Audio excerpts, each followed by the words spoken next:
हरे Krishna everyone. हम श्री रूप गोस्वामी जी द्वारा विरचित नाटक श्री विदग्ध माधव को पढ़ने का प्रयास कर रहे हैं। हम 6वें अंक में प्रवेश कर गए हैं। जैसे कि बताया है कि इस नाटक के टोटल 7 अंक हैं। तो 6वें पे हम पहुंच चुके हैं।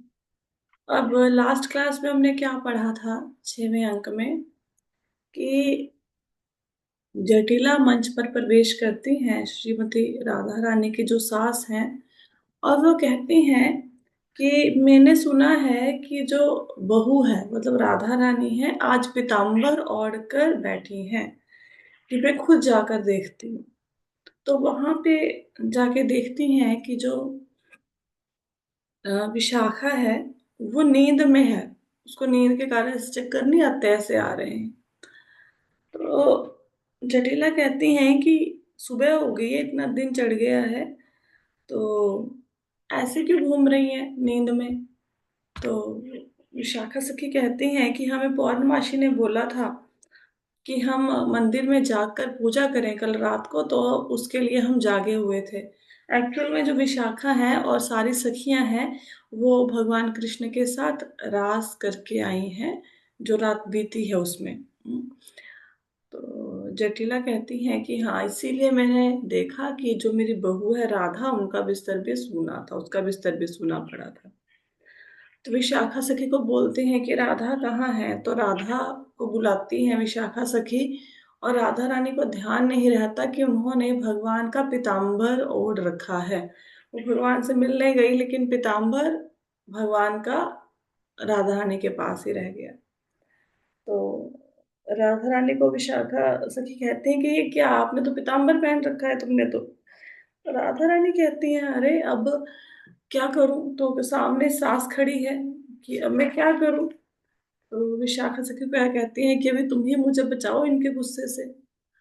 तो विशाखा सखी कहती हैं जटिला को कि ऐसे शंका की दृष्टि से मत देखो राधा रानी को, ये गोपियां हैं जिन्होंने रंग डाल दिया जिसके कारण इनके वस्त्र पीले हो गए। तो जटिला कहती फिर क्यों लेके गई तुम गोपियों के पास इनको। तो विशाखा सखी कहती है दिवाली का वो चल रहा है, दिवाली के दिन तो सब लोग ही कुछ ना कुछ उत्सव मना रहे हैं, तो इन्होंने भी मना लिया। तो जटिला उनसे कहती है कि भी देखो कृष्ण की नजरों से इसको बचा के रखना, क्योंकि वो बड़ा कपटी है। तो ललिता सखी कहती कोई विशाखा से कहती मैं और ललिता इसका ध्यान रखेंगे, ललिता इसको बचा के रखेगी। तो इतने में वहां पे पद्मा आती है भगवान कृष्ण का संदेश लेके। तो पद्मा चंद्रावली की सखी हैं, वो थोड़ा सा उनको आ, कहती हैं कि चंद्रावली को तो जैसे ताना मारते हैं ढंग से कि चंद्रावली तो भगवान कृष्ण चंद्रावली को तो रोज ही मिलने आते हैं, तो इसलिए मैं तो चंद्रावली को सजाती रह जाती हूँ। और इधर ललिता और विशाखा सखी कहती हैं कि हमारे साथ ऐसा नहीं होता, यहाँ पे तो कृष्ण आके मिन्नतें करते हैं गोपियों की, तब जाके राधा रानी की एक झलक मिलती है। और जब कृष्ण उनके पाँव में लौटकर उनको मनाते हैं तो उनके पैर का जो अलता है वो कृष्ण के माथे पर लग जाता है। ठीक है, तो ऐसे यहाँ तक हम लोगों ने पढ़ा था। अब क्या होता है, राधा रानी कहती हैं कि अ, तुम इन लोगों की बातें मत सुनो और तुम अपनी सखी के पास जाओ। हम्म, तो कहते ये तो ऐसे बोलती रहेगी कुछ ना कुछ। तो पद्मा कहती ठीक है, मैं अपनी सखी के पास जाती हूँ, चंद्रावली के पास जाती हूँ।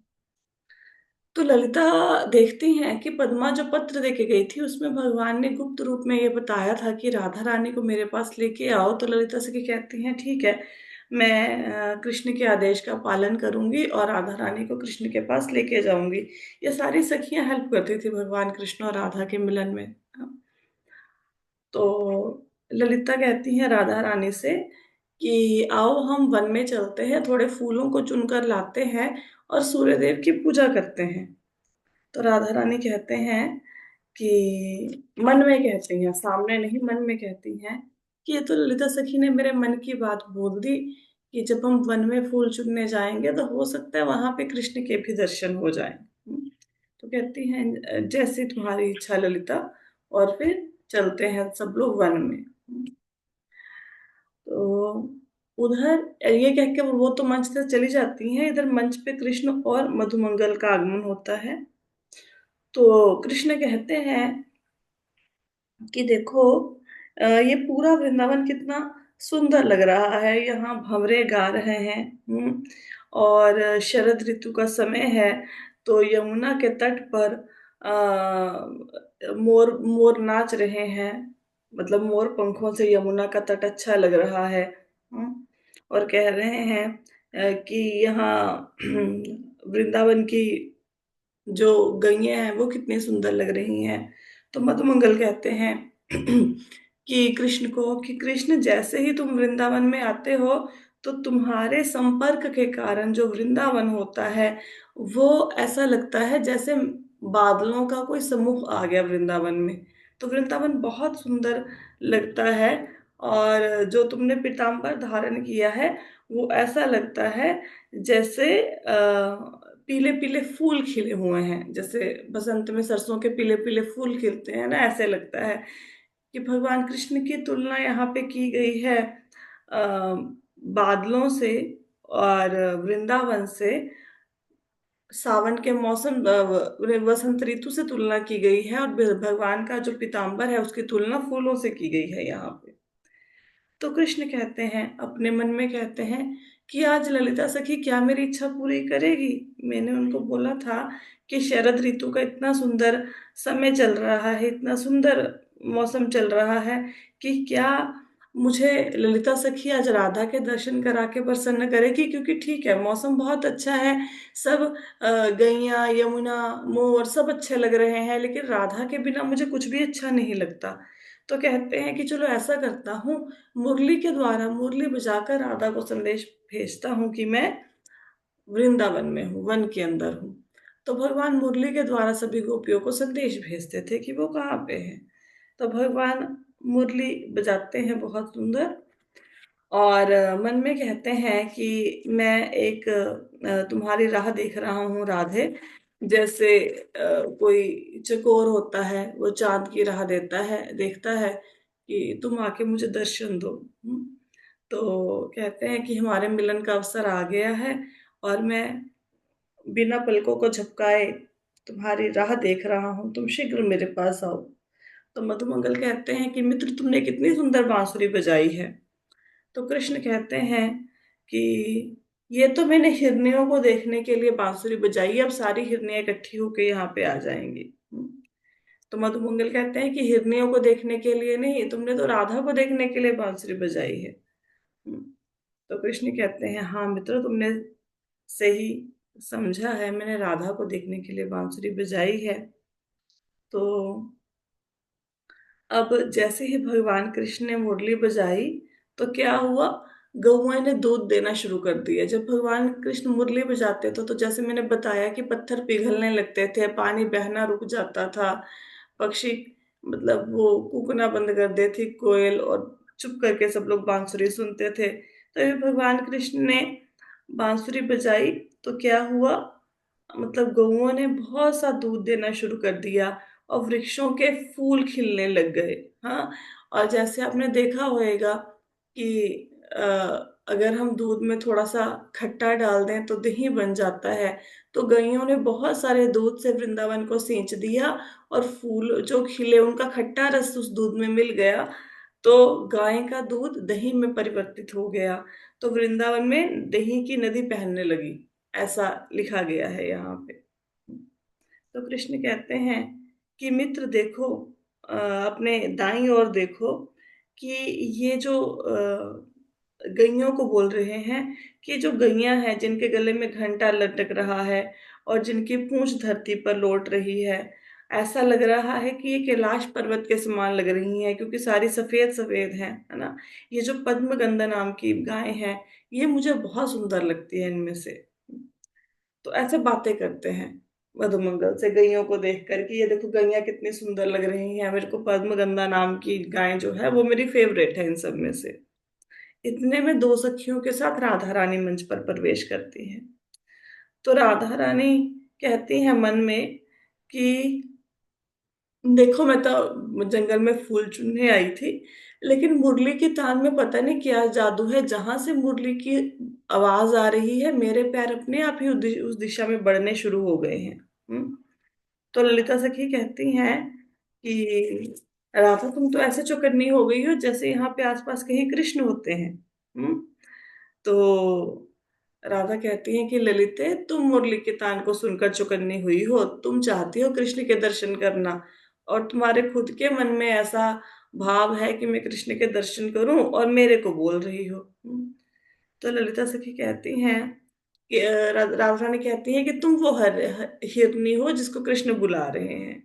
तो ललिता कहती हैं कि नहीं राधे, हिरनी तो तुम ही हो, क्योंकि जो तुम्हारी राधा रानी की ना एक फेवरेट हिरनी थी, उसका नाम था रंगीनी। वो राधा रानी जहां जहां भी जाती थी रंगीनी उनके साथ साथ जाती थी। तो ललिता सखी कहते हैं कि राधे रानी, हिरनी तो तुम हो, क्योंकि देखो तुम्हारे पास तो एक हिरनी है भी रंगीनी नाम की, तो कृष्ण तुम्हें ही बुला रहे हैं। तो विशाखा सखी कहती हैं, राधिका मन में कहती हैं कि यहाँ पर इस वन में ऐसा लग रहा है कि कृष्ण है, क्योंकि कृष्ण के अंदर से जो सुगंध आती है, जहाँ भगवान कृष्ण होते हैं वहां चारों तरफ एक सुगंध फैल जाती है कि उसी सुगंध से वृंदावन मोहित हो रहा है। तो विशाखा सखी कहती हैं कि तुम भंवरे के समान कौन सी सुगंध की खोज कर रही हो। तो राधा रानी कहती है कि नहीं नहीं, मैं तो फूलों को देख रही हूँ, मैं तो फूलों को इकट्ठा कर रही हूँ, क्योंकि उससे मैंने मित्र की पूजा करनी है। मित्र का अर्थ सूर्य होता है। तो ललिता के सखी कहती हैं कि तुमने मित्र की नहीं, तुम तो अपने कृष्ण के लिए फूलों को इकट्ठा कर रही हो। तो ललिता सखी कहती है कि नहीं, तुम अपने भावों को छिपा रही हो, तुम्हारे मन में इच्छा है कि मुझे कृष्ण आज मिले। तो राधा रानी कहती है कि तुम ऐसे मुझे छेड़ रही हो। तो उसके बाद इतने में क्या होता है कि वहां पे वो सब लोग ना फूल चुनना शुरू कर देते हैं। हम्म, और इतने में राधा रानी कहती हैं कि तुमने मेरे भोलेपन का नाजायज फायदा उठाया है और तुम मुझे कृष्ण के पास ले आई हो, धोखे से लेके आई हो। तो देखती हैं कि विशाखा सखी को बोलते हैं कि सामने कृष्ण है, मुझे बचाओ इनसे, अब ये मुझे छेड़ेंगे। तो विशाखा सखी कहती हैं देखो राधा रानी कैसी कृष्ण के प्रेम में पागल हो गई हैं। सामने कृष्ण नहीं है, सामने तो तमाल का वृक्ष है। तमाल के वृक्ष का रंग ना श्याम वर्ण होता है। ये सामने तो वृक्ष है, इसको देखकर राधा रानी को भ्रम हो गया है कि कृष्ण खड़े हैं यहाँ पे। तो उधर कृष्ण सोचते हैं कि राधा रानी अभी तक आई क्यों नहीं, मैं दोबारा से मुरली बजाता हूँ। तो वो कहते हैं कि राधा रानी जल्दी से आओ, तुम्हारे बिना कृष्ण व्याकुल हो रहे हैं। तो विशाखा सखी कहती हैं कि राधा को कि ये सामने वृक्ष है, ये कृष्ण नहीं है, तुम ऐसे ही डर रही हो, डरना बंद करो। तो ललिता कहते हैं कि देखो राधा ने कितनी कोशिश करी कि कृष्ण के लिए उनके मन में जो प्रेम है उसको छुपा लें, लेकिन जैसे ही कृष्ण ने बांसुरी बजाई, इनका मतलब इनके फेस से झलकना शुरू हो गया, इनके मुख से, कि कैसे ये कृष्ण से प्रेम करती हैं।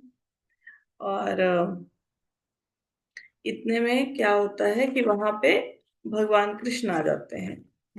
और राधा रानी कहती है बांसुरी की आवाज सुनकर कि ये देखो कि कृष्ण, ये जो बांसुरी है ये कितनी कठोर है ना। तो कहते हैं कि ये बांसुरी जब कृष्ण बजाते हैं तो ये हमें हृदय के अंदर तक भेद देती है। तो कहते बांसुरी और धनुष बाण में ये फर्क है कि जो धनुष बाण है वो तो एक बार किसी व्यक्ति को लगता है, बाण लगता है और वो मर जाता है, उसको ज्यादा तड़पना नहीं पड़ता, बाण लगा और व्यक्ति की मृत्यु होगी। कहती लेकिन जो मुरली की तान है वो ऐसी है, ना हम लोगों को जीने देती है ना मरने देती है। बाण तो एक बार में मनुष्य को मार देता है, लेकिन मुरली की तान देखकर हम लोग पागल जैसी हो जाती हैं। ना कृष्ण के बिना हम जी पाती हैं ना ही मर पाती हैं। तो ऐसे बोल रही हैं बांसुरी को राधा रानी। इतने में कृष्ण को राधा रानी दिख जाती हैं। तो पहले उनकी हिरनी दिखती हैं। तो कहते कि ये देखो रंगिनी सामने घूम रही है, रंगिनी घूम रही है, इसका मतलब राधा रानी भी पास में होंगी, क्योंकि जो रंगिनी है राधा रानी की हिरनी है, वो राधा से दूर कहीं नहीं जाती, उनके साथ साथ घूमती है। तो उसके बाद दोबारा से देखते हैं तो कहते हैं, अरे राधा की याद में मेरी तो क्या हालत हो गई है। ये राधा स्वयं है, हिरनी नहीं है, लेकिन मुझे लगा कि कहीं हिरनी घूम रही है। तो राधा रानी ही है जिनको कृष्ण हिरनी समझ के बैठते हैं। तो देखते हैं कि राधा रानी मतलब सामने खड़ी हैं। तो कहते हैं कि देखो राधा रानी कितनी सुंदर लग रही हैं, जैसे चंद्रमा खुद पृथ्वी पर उतर आया है। तो मधुमंगल कहते हैं कि मित्र, राधा रानी को देख के ऐसे दौड़ दौड़ के मत जाओ, नहीं तो गोपियां कहेंगी कि देखो तुम राधा रानी को देखो कैसे पागलों जैसे बिहेव बिहेव करते हो, और कैसे भाग भाग के जाते हो उनके पास। तो कहते हैं थोड़ा धीरे धीरे चल के जाओ, तावलापन मत दिखाओ। मन में है ठीक है, तुम राधा को देखकर खुश हो, लेकिन धीरे धीरे चलो। तो कृष्ण कहते हैं ठीक है, कि जैसे तुम कहोगे। और कहते हैं कि मेरा हाथ पकड़ लो, मेरे को तो राधा रानी को देखकर देखो मैं कैसे कांप रहा हूँ प्रसन्नता के मारे। तो मधुमंगल को कहते हैं तुम मेरा हाथ पकड़ लो और मुझे राधा रानी के पास लेके चलो। तो मधुमंगल कृष्ण को राधा रानी के पास लेके चलते हैं। तो यहाँ राधा रानी थोड़ा तिरछी नजर से कृष्ण को देखती हैं। और कहती हैं कि मतलब कृष्ण जो स्वयं कामदेव के समान लग रहे हैं आज। विशाखा सखी कहती हैं कि देखो कृष्णा तुम्हारे प्रेम में कितने उत्सुक हैं, कि तुमसे मिलने के लिए कैसे भाग कर आ रहे हैं। तो राधा रानी कहती हैं कि देखो तुम सखियों ने मुझे फंसा दिया, अब कृष्ण सामने है, अब वो मुझे छेड़ेंगे, अब मुझे कौन बचाएगा यहाँ पर, है ना। और कहते कि विशाखा को कहते हैं कि मुझे नहीं लगता कि तुम कृष्ण से, देखो मन में इच्छा है कृष्ण से मिलने की, लेकिन वो दोनों तरफ ही है, वो कृष्ण से मिलना भी चाहती है और मिलना भी नहीं चाहती। ठीक है, थोड़ा लोक लाज का भी भय है ना, थोड़ा गुरुजनों का, घर वालों का भी भय है। मिलना भी चाहती है, नहीं भी मिलना चाहती। तो राधा रानी कहती है कि मुझे नहीं लगता आज मुझे विशाखा सखी बचाएगी कृष्ण से, तो मैं ललिता के पास जाती हूँ। तो ललिता को कहती हैं कि देखो ये इतना घना जंगल है और कोई है नहीं जंगल में, कृष्ण है और मधुमंगल है, तो आज कृष्ण से तुम मुझे बचाओ, ललिता को कहती हैं। तो ललिता सखी कहती हैं कि तुम्हें कृष्ण छू भी नहीं पाएंगे, मैं हूं ना यहाँ पे। तो कृष्ण कहते हैं, राधा के पास जाकर कहते हैं कि आज तो आप मुझे समय पे ही मिल गई हो, कि मैंने मुरली बजाई और बहुत जल्दी मुझे तुम्हारे दर्शन हो गए। तो ललिता सखी कहती हैं, ये जो विदग्ध है, विदग्ध कृष्ण का ही नाम है, विदग्ध माधव। तो ललिता सखी रोब से कृष्ण को के पास जाती हैं और घूर कर देखती हैं और कहती हैं, विदग्ध तुम मेरी राधा रानी से मजाक मत करो, मेरी सहेली से दूर हट जाओ यहाँ से। तो कृष्ण कहते हैं कि ललिता, ये तुम्हारी गौशाला का आंगन नहीं है जहाँ पे तुम्हारी चलेगी, तुम्हारा घर नहीं है ये वृंदावन है। वृंदावन में तो मेरा राज्य है, यहाँ का राजा तो मैं हूँ, यहाँ पे मेरी चलेगी, तुम्हारी नहीं चलेगी। तो ललिता सखी कहती हैं कि वो तो भोली भाली गोपियां हैं जो तुमसे डरती हैं, जो तुमसे डर के भाग जाती हैं। मैं तो ललिता हूँ, मैं तुमसे डरने वाली नहीं हूँ। तो अब राधा रानी कृष्ण को देखकर कांप रही हैं। तो ललिता सखी कहते हैं राधा रानी को कि राधे, तुम्हें मेरे जीते जी कृष्ण से डरने की कोई जरूरत नहीं, तुम कृष्ण से क्यों कांप रही हो इसको देखकर, मैं हूं ना, मैं तुम्हें बचाऊंगी। तो राधा कहती हैं कि चलो यहाँ से चलते हैं, हमने फूल तो सारे चुन लिए। हाँ, फूल का नाम है गुल दुपहरिया, वो गुल दुपहरिया से कोई फूल का नाम है, कि हमने तो उनको चुन लिया है। चलो अब आप हम जाके ना यमुना के किनारे चलते हैं। तो कृष्ण कहते हैं कि तुम ये फूलों को चुनने के बाद दूर क्यों जा रही हो, तुम यहाँ पे रुको, और मैं यहाँ पे खड़ा हूँ, मेरे मैं मतलब कृष्ण कहते हैं कि मेरे होते हुए तुम ये यहाँ का रास्ता पार करके यमुना नहीं जा सकती, यमुना के किनारे नहीं जा सकती, ठीक है, तुम यहीं पे रुको। तो कहती हैं, राधा रानी कहती हैं कि कृष्ण मेरा रास्ता छोड़ो, नहीं तो मैं यशोदा माता से जाके तुम्हारी शिकायत कर दूंगी। तो कृष्ण कहते हैं कि डराने से कुछ नहीं होगा, जाओ, तुम जाओ, कर दो यशोदा माता से मेरी शिकायत। और तुम क्या बताओगी, ये जो तुमने पीताम्बर पहन रखा है ये क्यों पहन रखा है। तो यशोदा माता कहेंगी तुमने ही कृष्ण को बुलाया होगा, है ना। तो ये जो पीताम्बर तुमने पहन रखा है इसके कारण तुम यशोदा माता के पास भी नहीं जा पाओगी। तो कि यशोदा माता पूछेंगे पीताम्बर तुम्हारे पास कहाँ से आया, मेरे कृष्ण के वस्त्र तुम्हारे पास कहाँ से आए, तो अब कैसे जाओगी यशोदा माता के पास। तो राधिका कहती हैं कि देखो मैं तो पतिव्रता हूँ, मेरे मेरे को तो कोई हाथ भी नहीं लगा सकता, और ऊपर से आज मेरे साथ, कहने का मतलब है कि मैं तो सुंदरियों में श्रेष्ठ हूँ, और मेरे साथ आज ललिता सखी है, ललिता के होते हुए मुझे कोई नहीं मतलब छू सकता।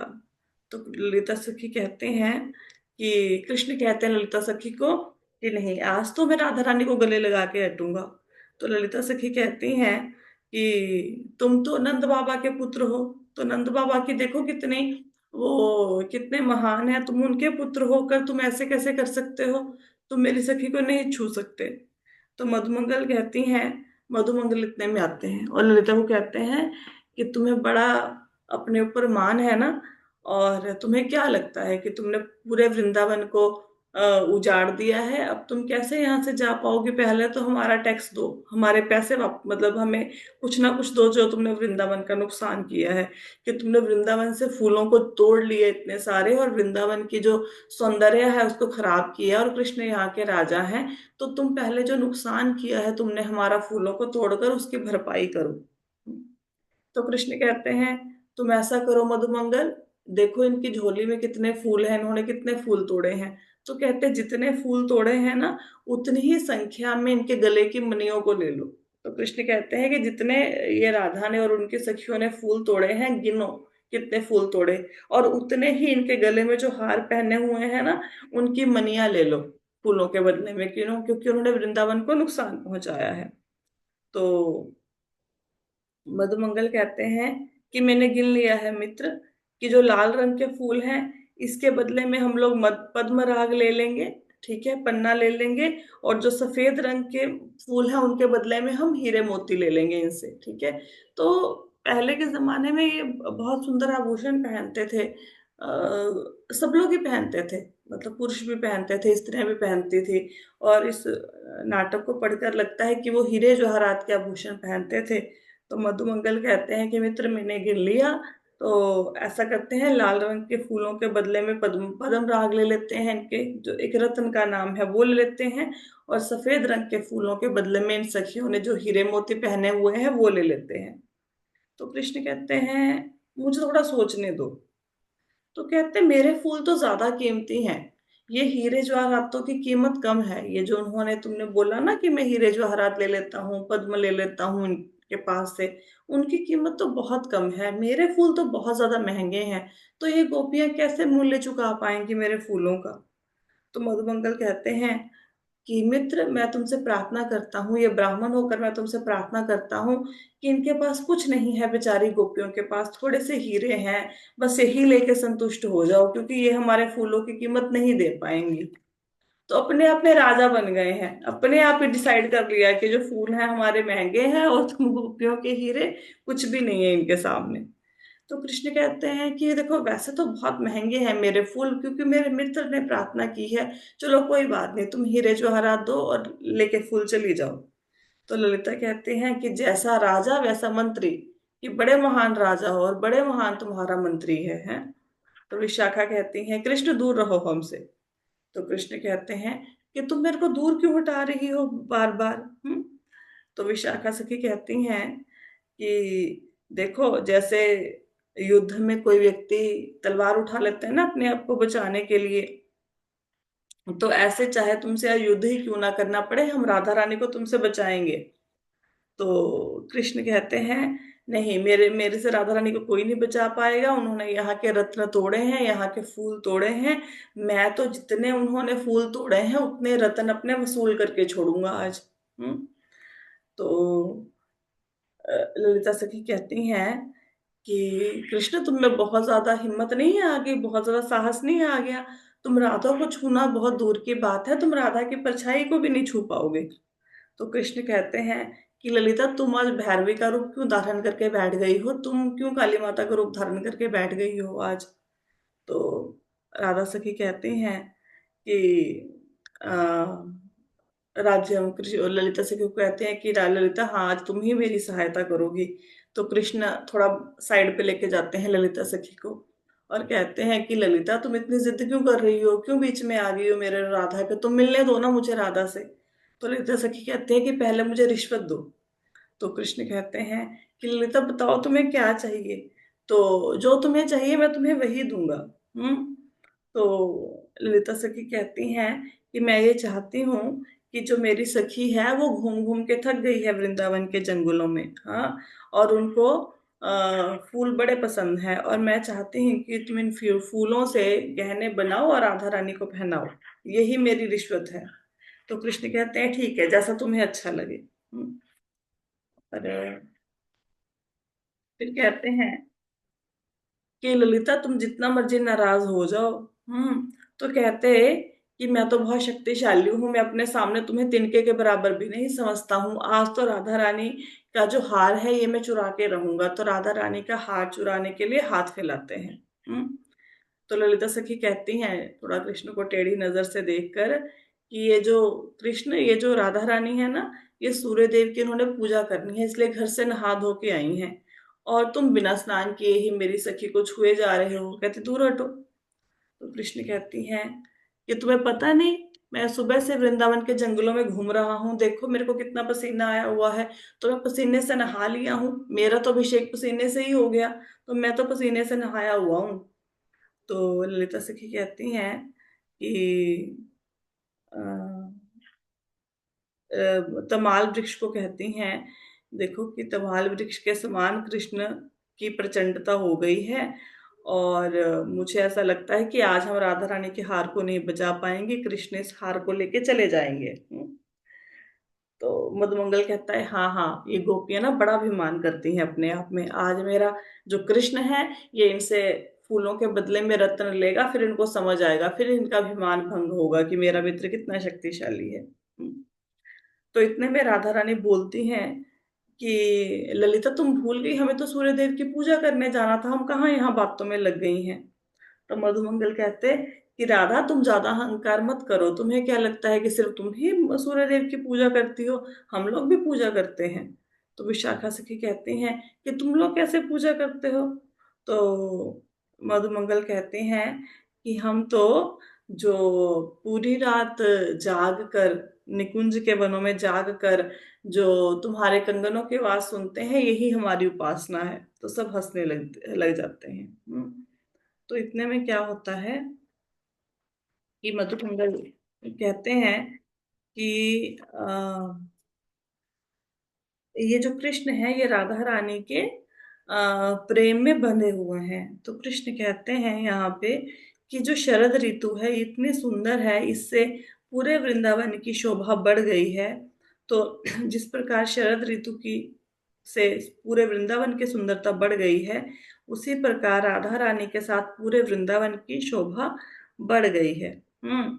तो मधुमंगल फिर कहते हैं कि देखो कृष्णा, सामने कैसे मोर नाच रहे हैं, और इतने इनका नाच देखकर मेरा मन बड़ा प्रसन्न हो रहा है, और ये मोर नाचते हुए अपने पंखों को बिखेर रहे हैं।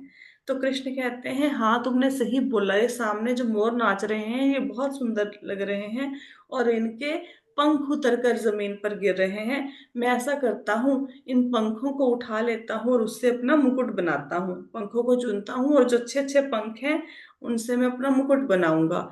तो मधुमंगल भी साथ में उनकी हेल्प करते हैं। तो मधुमंगल कहते हैं मैं भी तुम्हारी सहायता करता हूँ, मैं भी तुम्हारे मोर पंखों को चुनता हूँ।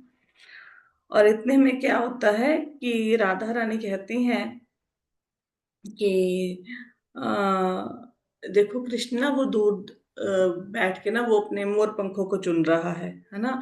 तो जब तक कृष्ण का ध्यान मोर पंखों को चुनने के लिए है, मैं यहाँ से चली जाती हूँ, मैं अशोक कुंज में चली जाती हूँ, अपने आप बाद में ढूंढ ढांड के मेरे को चले जाएंगे वापस, है ना। तो राधा रानी देखती हैं कि कृष्ण बिजी हैं मोर पंखों को चुनने में अपने मुकुट के लिए, और ललिता को कहते हैं कि चलो हम जल्दी से यहाँ से निकलते हैं और अशोक कुंज में चले जाते हैं। ये अलग अलग कुंज हैं वृंदावन के, जहाँ पर राधा रानी कृष्ण सारे गोप सखियां सब वहां पे घूमते थे, है ना। तो कृष्ण कहते हैं कि ये जो मोर के पंख है ना, ये मैं राधा रानी के लिए भी इकट्ठा कर लेता हूँ, और राधा रानी के जूड़े में लगाऊंगा ये पंख, मैं कुछ पंख अपने लिए रख लेते हैं, कुछ राधा रानी के लिए इकट्ठे कर लेते हैं। तो ललिता को पूछते हैं घूमकर कि ललिता तुम्हारी सखी कहाँ गई। ललिता कहती कहाँ गई, क्या वो अपने घर चली गई, अब उन्होंने जाना था। तो कृष्ण कहते हैं कि अरे रुको, तुमने तो मेरे साथ धोखा कर दिया। मैं 2 मिनट के लिए मोर पंख क्या चुनने लगा, तुमने तो राधा रानी को भगा दिया। हाँ। तो देखकर, चारों ओर देखकर कहते हैं कि कहाँ है राधा रानी, ढूंढो। मधुमंगल को कहते हैं कि दोनों मिलते हैं हम लोग, हाँ, राधा रानी को ढूंढते हैं। तो अ, और फिर किसी को पकड़ते हैं और कहते हैं देखो मैंने पकड़ लिया, मैंने राधा रानी को पकड़ लिया। तो मधुमंगल कहते हैं कि तुम प्रेम में पागल हो गए हो, तुम्हारा भ्रम दूर नहीं हुआ। ये राधा रानी नहीं है, ये तो पीले रंग के फूल है जिनको तुमने पकड़ लिया। तो मित्र कृष्ण कहते हैं अरे मित्र, तुम ठीक कहते हो, है ना, कि मैं तो ये कमल के फूलों को ना राधा रानी समझ के पकड़ के बैठा हूँ। तो मधुमंगल कहते हैं कि मित्र, तुम्हारी कोई गलती नहीं है। प्रेम ऐसा ही होता है, प्रेम में व्यक्ति अंधा हो जाता है। और देखो पूरा वृंदावन ही तुम्हें राधामय लग रहा है, सब जगह पे तुम्हें राधा ही दिख रही है। तो कृष्ण कहते हैं, तो ललिता सखी को कहते हैं कि क्या तुम्हें पता है विशाखा सखी की कहाँ पे है राधा रानी, सबको पूछते हैं ऐसे, राधा रानी का पता पूछते हैं, है ना।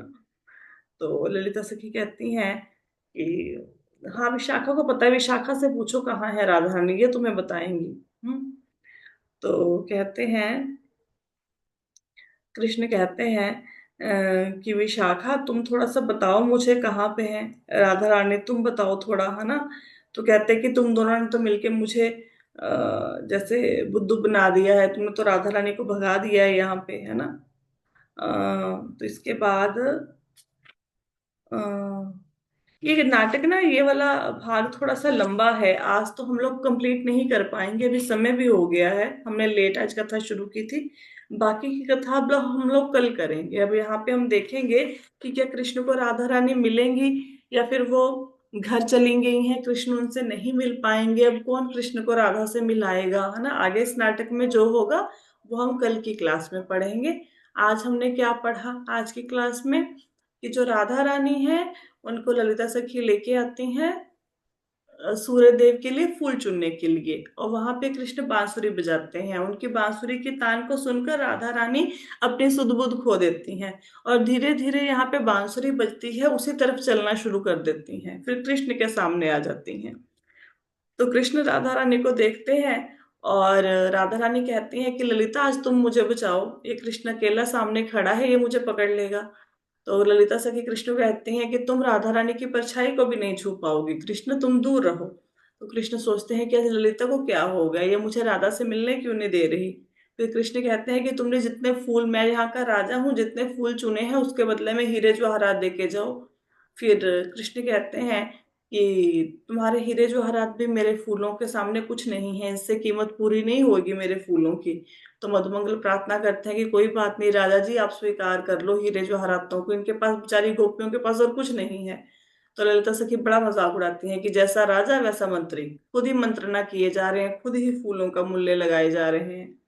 तो इतने में कृष्ण राधा को से मिल ही रहे होते हैं कि सामने मोर नाच रहे होते हैं और उनके पंख गिरते हैं। फिर कृष्ण अपने लिए भी पंख चुनते हैं और राधा रानी के लिए भी। इतने में राधा रानी अशोक कुंज में चली जाती हैं, और कृष्ण फिर फूलों को ही राधा रानी समझकर उनको पकड़ लेते हैं। तो मधुमंगल कहते हैं कि आप प्रेम में पागल हो गए हो, फूलों को ही राधा रानी समझे जा रहे हो।